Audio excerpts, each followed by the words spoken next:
British high commissioner Lindy Cameron CM Revanth Reddy భేటీ అయ్యారు. ఈ సమావేశంలో British deputy high commissioner Gareth Wyn Owen, political advisor Nalini Raghuraman, CM special secretary Ajit Reddy, Vishnuvardhan Reddy పాల్గొన్నారు. Telangana merit విద్యార్థులకు scholarship ఇచ్చేందుకు కామరూన్ అంగీకరించారు. ఎడ్యుకేషన్, టెక్నాలజీలో సహకారం అందించేందుకు ఒప్పుకున్నారు. బ్రిటన్ యూనివర్సిటీలో చదివే తెలంగాణ విద్యార్థుల గురించి సీఎం చర్చించారు.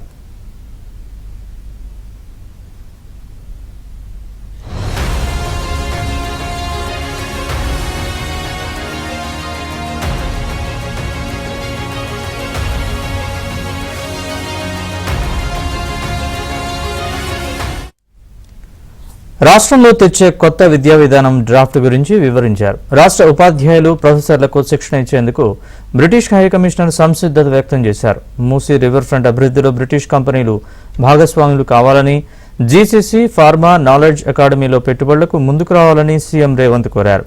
సీఎం విజ్ఞప్తులపై బ్రిటిష్ హై కమిషనర్ సానుకూలంగా స్పందించారు.